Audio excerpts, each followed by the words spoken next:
Once you've cloned the starting project, we need to do a bit of setup. This will give us a chance to understand the user interface of the project stub and link the storyboard to the view controller. The first step is to take a look around the project, most importantly the main.storyboard.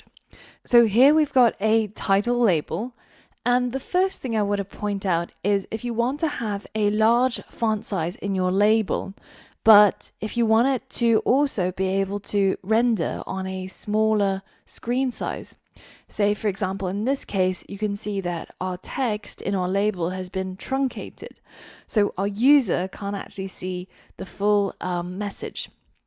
Now there's two ways of solving this. One is by changing the number of lines to 0, which means that there's now no limit to the number of lines, and it will try to keep the font size while creating as many lines as needed or that can fit into the space. So for example, if I added a bit more text, you can see that it will also overflow because we run out of space in the vertical dimension.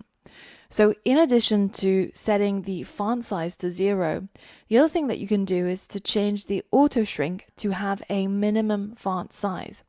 So you can say that, well, we can shrink the font size while normally it's 30, we can make it go down all the way to 15, so that if we had a lot of text,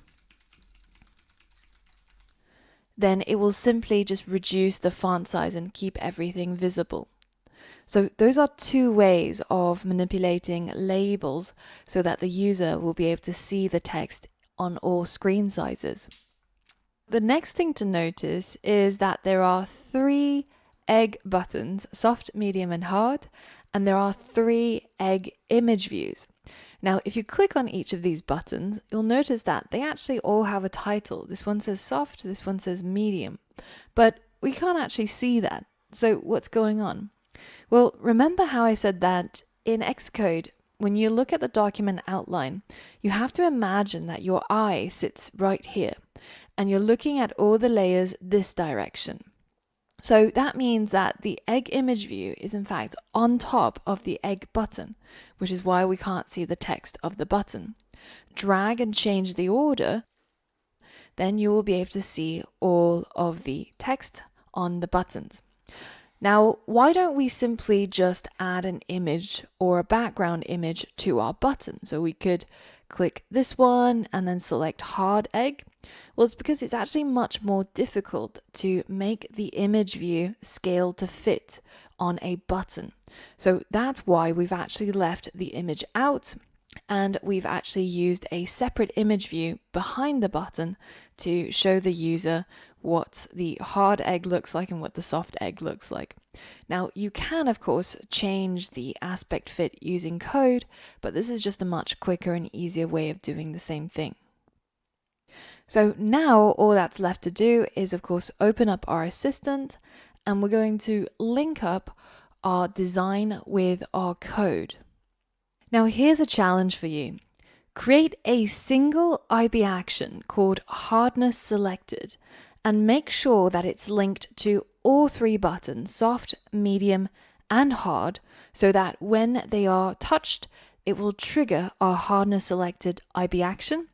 And then write some code so that when you run the app and when you click on each of the buttons, it should print the soft, medium, or hard, namely the titles of each of these buttons, depending on which one you pressed.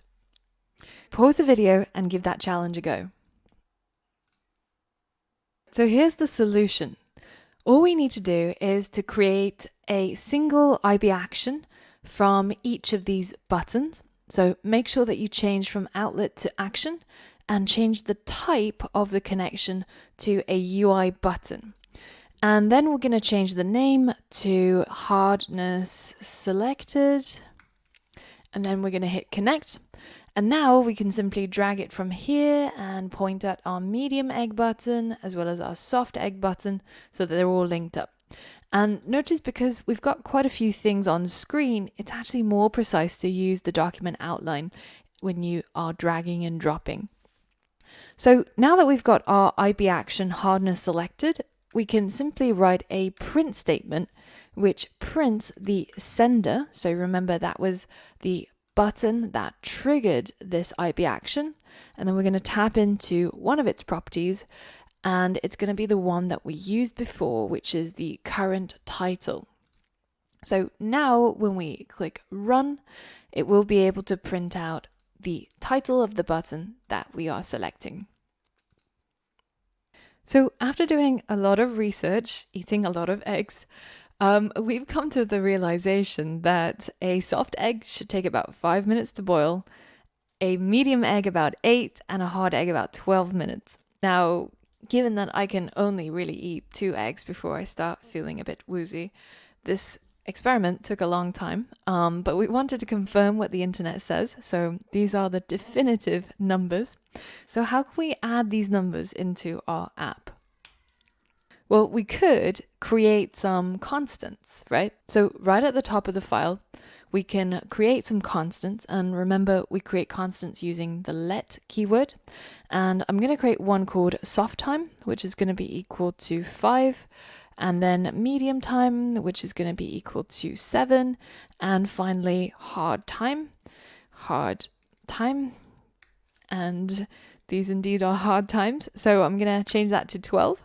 And now we've got these 3 constants, and we've also got this hardness which the user has selected, right? So we could, for example, add that to its own storage container. So we're going to create a new constant called hardness, and we're going to set that equal to sender.currentTitle.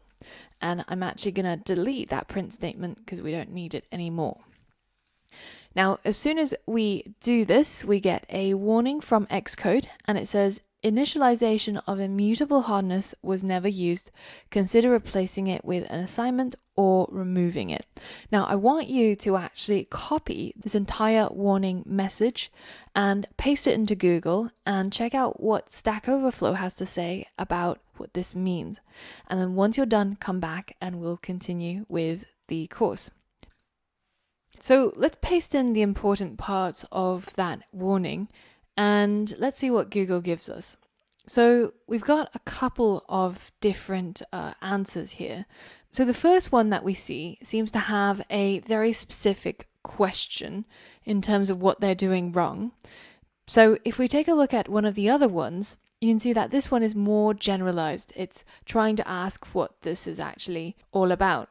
So the answer tells you that these changes are recommended because if you don't use these variables or constants, then you should consider replacing them with an underscore. The idea here is to say that, well, if you created a variable or a constant and you haven't used it yet, so consider replacing it with a underscore or consider removing it.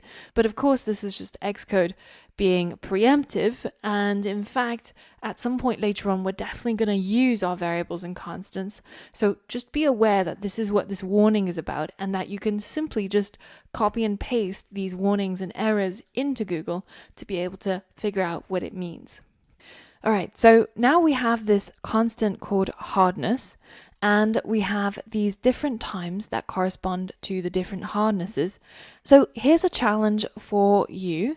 How can we print the soft time, which is 5, if the hardness that was selected by the user was soft, and 7 if they selected medium, and 12 if they selected hard.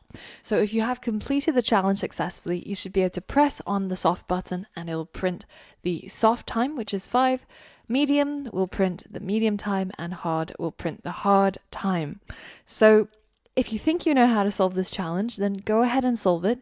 And that probably means that you know all about if and else and conditional statements in Swift, so you can go ahead and skip the next lesson. If you don't know how to solve this challenge, then continue on to the next lesson, where we'll do a Swift deep dive on conditional statements, so if and else statements, and we'll learn how to be able to solve this challenge. So the choice is yours. Either way, I'll see you on the next lesson you choose.